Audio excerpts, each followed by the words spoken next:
Irmãos e irmãs, eu quero agradecer a Deus, primeiramente, agradecer ao pastor Orlando, que me convidou, e ao conselho desta igreja também, muito obrigado. É uma grande honra para mim estar aqui, num tempo tão alegre, num tempo tão importante como esse para a igreja.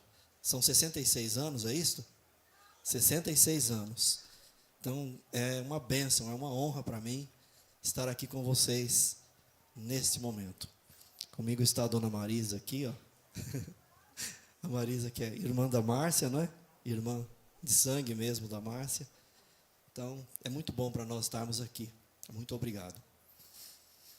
Abra sua Bíblia na primeira carta aos Coríntios, capítulo 2, versos 6 a 9.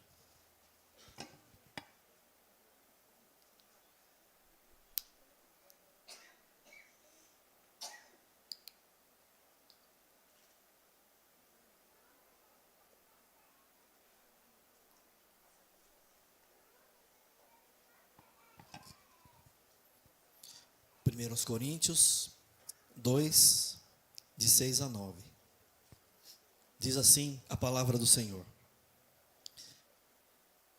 Entre os que têm fé madura, nós falamos com sabedoria, mas não com a sabedoria deste mundo, nem com a dos poderosos desta época, que logo desaparecem, ou se aniquilam, não é? Tem uma tradução que diz assim. 7. Pelo contrário, nós falamos da sabedoria de Deus, que estava escondida, e Ele, antes que o mundo existisse, havia resolvido que seria o meio de nos dar a sua glória. Nenhum dos poderosos desta época entendeu essa sabedoria, pois se a tivessem entendido, não teriam crucificado o Senhor da glória. Mas, como dizem as Escrituras sagradas, o que olhos não viram, ouvidos não ouviram, e mente nenhuma imaginou, é o que Deus preparou para aqueles que o amam.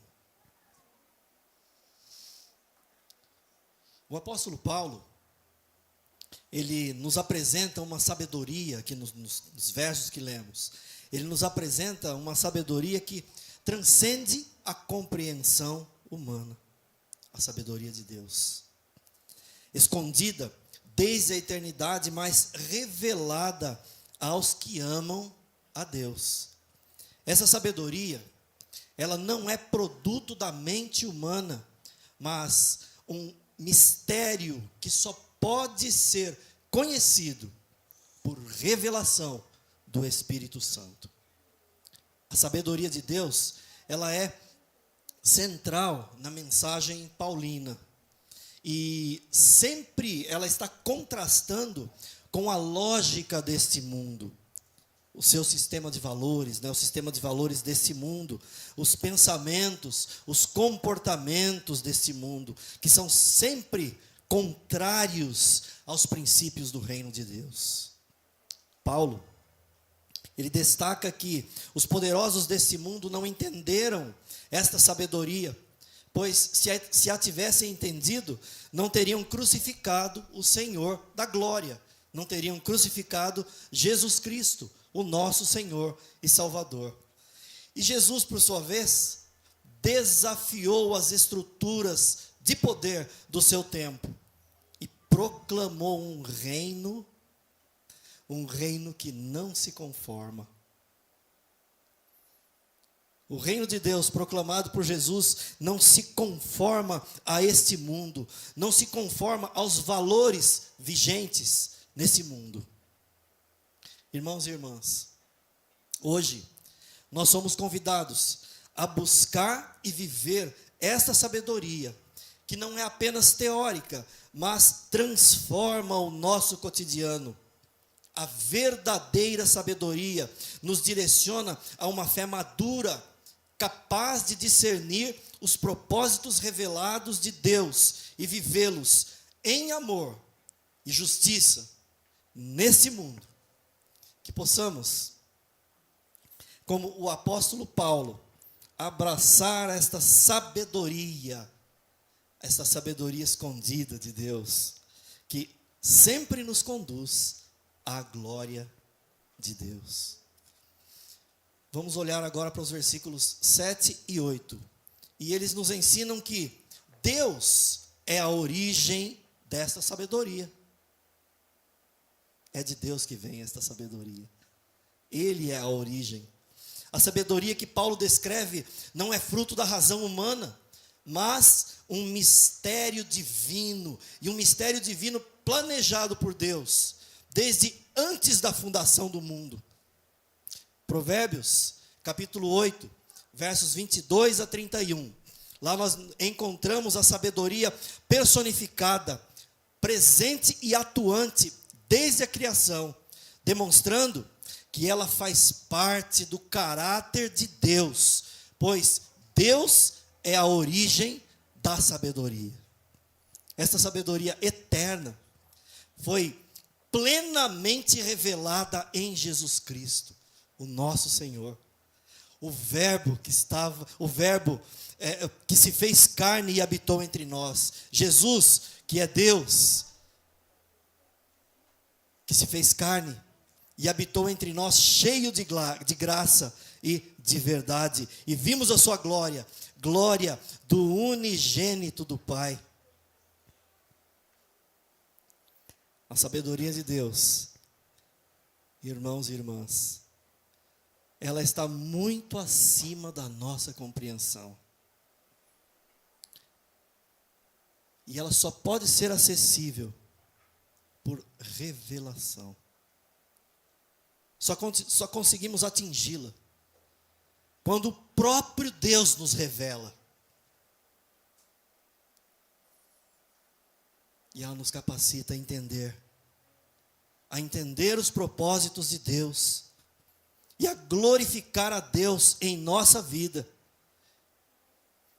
E pensando desta maneira, foi o que aconteceu ao apóstolo Paulo. Os irmãos estão lembrados em Romanos 11, 33 a 36. O apóstolo Paulo, ele enxergou esta sabedoria, porque o Espírito Santo inspirou a palavra de Deus. E ele então, ao escrever a carta aos Romanos, na primeira parte da carta, até o capítulo 11, o Senhor revelou ao apóstolo Paulo tantos mistérios sobre a salvação, sobre a eleição, que quando ele terminou até aquele bloco, até aquele lugar, e então ele ficou ali provavelmente pensando o que Deus fez e o que Deus revelou, que sabedoria tremenda, que conhecimento tremendo, e ele ficou ali então, imaginando, e daqui a pouco ele, profundidade das riquezas, tanto da sabedoria quanto do conhecimento de Deus, quão insondáveis, Senhor, são os teus caminhos, inescrutáveis, Senhor. Quem primeiro deu a ele? Será que alguém? O Senhor é devedor de alguém? E ele começou a pensar na salvação, e no mistério da salvação, e ele começou a pensar em Jesus Cristo se entregando em nosso lugar, e começou a pensar em tudo isto, e ele reconheceu a sabedoria de Deus e a grandeza de Deus. E ele termina cantando: porque dele, por ele e para ele são todas as coisas. Glórias sejam dadas, pois, a ele eternamente. Amém. Foi depois de receber esta revelação maravilhosa que o apóstolo Paulo canta este hino. E ao reconhecer, irmãos e irmãs, a origem da sabedoria, nós somos levados à humildade. Somos levados à humildade. Entendendo que a nossa compreensão é limitada. O que Isaías disse sobre isso? Isaías 55, 8 e 9. Ele disse que os pensamentos de Deus estão muito acima dos nossos, muito acima dos nossos, eles são mais elevados que os nossos, irmãos e irmãs, e às vezes nós queremos impor a Deus as nossas verdades. Às vezes queremos impor a Deus as nossas verdades, ou queremos entender do Senhor, quando passamos por alguma situação, por algum problema, e não estamos entendendo, queremos, Senhor, me explica, eu quero entender, Senhor, explica, eu quero entender. Jó esteve nessa situação. Nós nos lembramos, ele começou a questionar, e Deus, paciente, foi ouvindo, e de repente o Senhor disse: calma, Jó, veste-te da tua humanidade e me responda se você puder. Você está querendo saber demais. E às vezes nós queremos saber demais, irmãos e irmãs. Nós queremos conhecer a sabedoria de Deus, conhecer a mente de Deus. Queremos respostas que não temos capacidade para entender. Ainda que Deus nos explicasse, nós não teríamos capacidade para entender, porque os pensamentos do Senhor estão muito acima dos nossos pensamentos. Portanto, o que nós devemos buscar? Devemos buscar esta sabedoria, não pela lógica humana, não para entendermos e compreendermos, mas na revelação que Deus nos deu, por meio de Jesus Cristo, o nosso Senhor e Salvador. É nele que temos que buscar esta revelação. Verso 8. No verso 8 nós aprendemos que sobre a rejeição da sabedoria pelo mundo. O mundo rejeitou, não somente rejeitou, mas ainda rejeita a sabedoria de Deus. A sabedoria de Deus revelada em Cristo foi incompreendida e rejeitada pelos poderosos deste mundo. Isaías 53, 3 diz que o Messias foi desprezado e rejeitado pelos homens. E por que ele foi desprezado e rejeitado pelos homens? Pois sua mensagem de amor era uma mensagem de amor e justiça. E esta mensagem de amor e justiça confrontava os interesses egoístas de seu tempo. Assim como a mensagem de amor e justiça que a igreja deve pregar, confronta também interesses em nosso tempo. Atos capítulo 4, versos 27 e 28.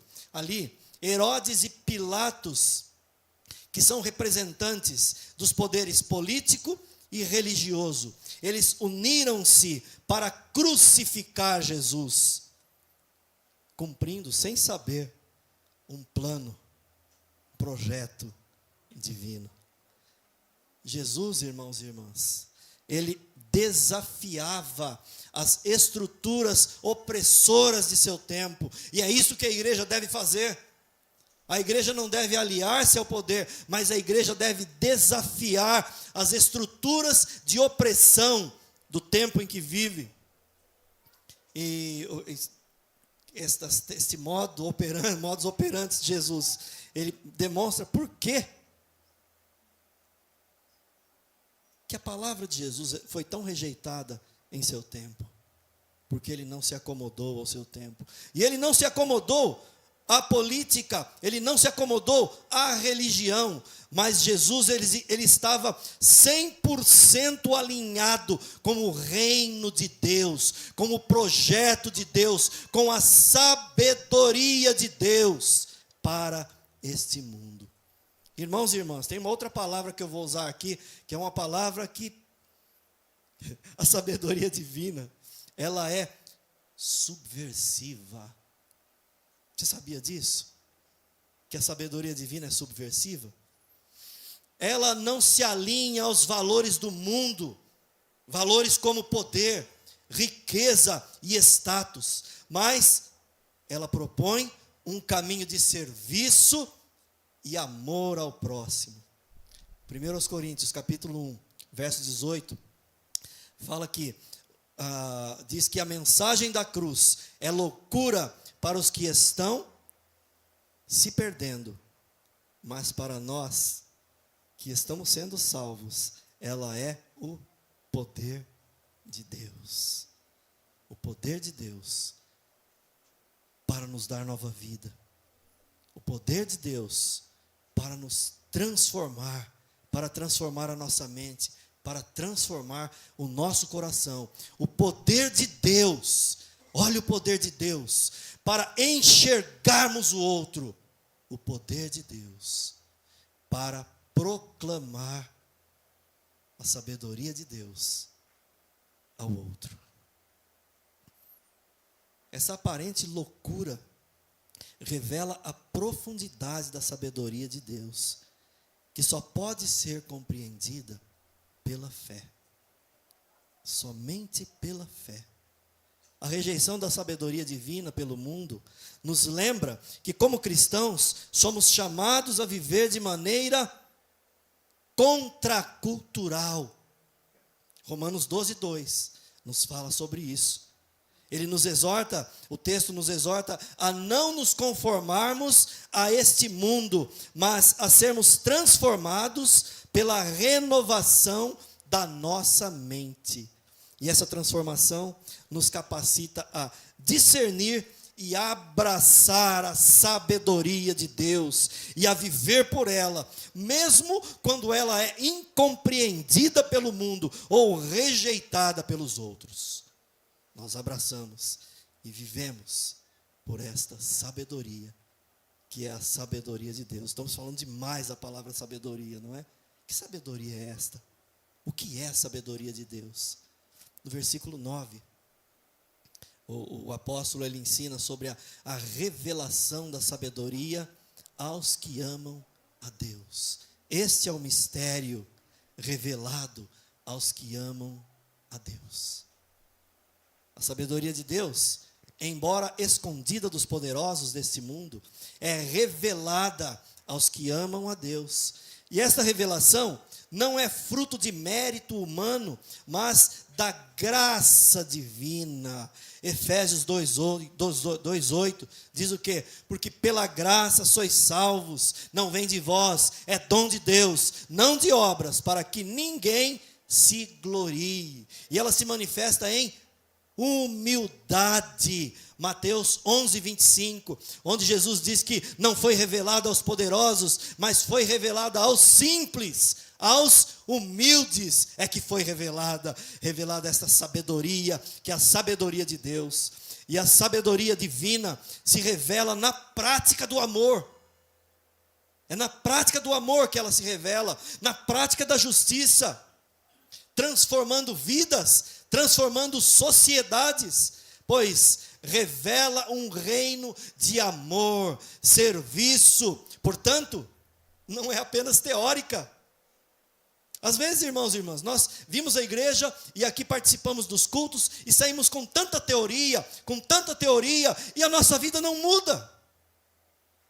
A sabedoria de Deus, ela não é apenas teoria, mas ela traz mudança de mente, ela traz mudança de vida, ela traz conversão de caminhos. Aquele que estava indo para um caminho contrário ao reino de Deus, então, quando se encontra e abraça a sabedoria de Deus, ele muda de direção, muda de sentido, muda de caminho. E o que é a sabedoria de Deus? Falamos tanto sabedoria de Deus. Sabedoria de Deus, sabedoria de Deus. O que é a sabedoria de Deus? A sabedoria de Deus é a salvação. A sabedoria de Deus é o nascer de novo. A sabedoria de Deus é a nova vida em Cristo. E não somente isso, muito mais do que isso. Ela é um projeto completo de redenção que Deus preparou na eternidade. Irmão, irmã, você já sabe disso que eu vou te dizer. Mas a sua salvação não foi programada, não foi projetada por Deus ontem, não, viu? E olha, uma notícia para você: não foi você que aceitou a Cristo. Você simplesmente respondeu ao Espírito Santo que atuou na sua vida. A sua salvação, ela foi programada, ela foi produzida por Deus na eternidade. Antes que o mundo fosse criado, Deus te escolheu, Deus te salvou, Deus te amou, e Deus já enviou o seu Filho Jesus Cristo, lá na eternidade, Ele enviou o seu Filho Jesus Cristo, para morrer em seu lugar, para morrer em meu lugar, para nos dar salvação, para que conhecêssemos esta sabedoria maravilhosa, revelada de Deus, não de hoje, não de ontem, sabe, irmãos e irmãs, Jesus não foi apresentado a nós que não somos judeus, porque os judeus simplesmente rejeitaram. Nós não somos o plano B de Deus. Deus nos escolheu desde antes da eternidade. Deus preparou para a humanidade essa sabedoria maravilhosa que abrange o passado. O passado é a obra de Cristo na cruz. E o presente, a transformação diária pelo Espírito Santo. E o futuro, oh glória, a salvação em Jesus Cristo, a plenitude do reino de Deus, a vida eterna com Cristo. Tudo isto faz parte da sabedoria de Deus, um plano sábio, um plano de salvação, um projeto de salvação para a sua vida e para a minha vida. Um projeto de salvação para a humanidade. E por fim, a revelação da sabedoria de Deus nos convida a uma vida de comunhão com Deus. Já que fomos alcançados por Jesus Cristo, já que fazemos parte desse plano belo, lindo de salvação, então, temos que ter comunhão com Deus. E o que é ter comunhão com Deus? Você tem comunhão com Deus? Qual o nível da sua comunhão com Deus? E não só ter comunhão com Deus, mas somos também levados a compartilhar da sabedoria de Deus com o mundo. A igreja não pode parar de compartilhar a sabedoria de Deus com o mundo. Não pode. Aquele que recebe a salvação, aquele que reconhece o valor da salvação, não consegue ficar calado. Não consegue parar de falar. Não consegue parar de proclamar aos quatro ventos que em Jesus a salvação, que em Jesus a libertação, que em Jesus a vida eterna. Precisamos então proclamar. Compreender esta sabedoria nos impulsiona então a evangelizar, levando aos outros o que os olhos não viram, os ouvidos não ouviram, as mentes não imaginaram. E o que é? Proclamar a esse mundo que em Jesus há salvação. Assim como o apóstolo Paulo, nós devemos nos tornar embaixadores de Cristo, proclamando a sabedoria de Deus que transforma vidas. Concluindo, a sabedoria de Deus revelada em Cristo é um tesouro escondido somente dos sábios desse mundo, mas que é dado aos que amam a Deus, nós que amamos a Deus.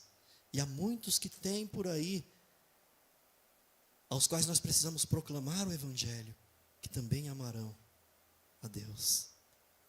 Enquanto o mundo busca glórias passageiras, Deus nos oferece uma sabedoria que liberta, transforma e dá vida eterna.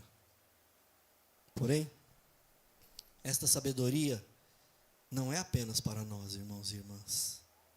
Ela é um dom a ser compartilhado.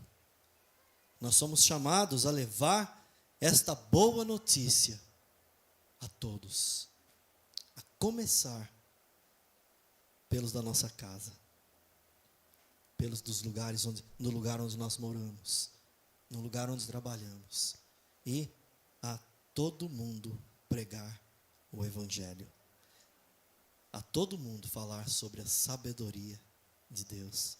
Que possamos não apenas viver esta sabedoria, mas também proclamá-la, para que outros conheçam o amor e a glória do Deus revelado em Jesus Cristo. Aplicações práticas. Busque a sabedoria de Deus na palavra de Deus. Tem buscado? Dedique tempo para a leitura da palavra. É muito importante. Deus nos salvou para termos comunhão com Ele, para nos relacionarmos com Ele. E uma das maneiras, um dos modos de nos relacionarmos com Deus é a palavra de Deus. Outro é a oração. Outro é a comunhão. Quando estamos aqui, estamos nos relacionando entre irmãos, mas também nos relacionando com Deus. Busque a sabedoria de Deus na comunhão com Deus. Tenha comunhão com Deus. Segunda aplicação. Rejeite a sabedoria do mundo. Avalie suas decisões sempre à luz do reino de Deus. O reino de Deus que foi proclamado por Jesus.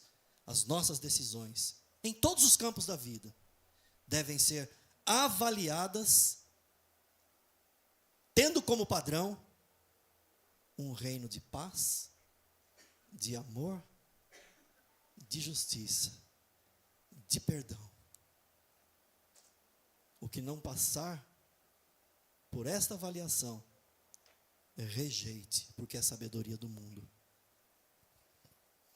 Irmãos, não é fácil. É mais fácil uma religião que nos apresentasse um manual do que podemos e do que não podemos fazer, não é?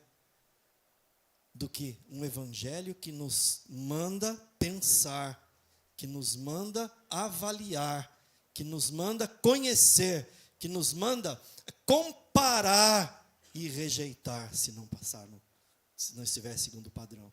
É difícil assim, mas é assim o evangelho, viu? Se alguém te apresentar um evangelho de manuais, rejeite esse evangelho, porque ele não é completo. Viva a sabedoria de Deus revelada. Buscai primeiro o reino de Deus e a sua justiça, e as demais coisas vos serão acrescentadas. Que o Senhor nos abençoe.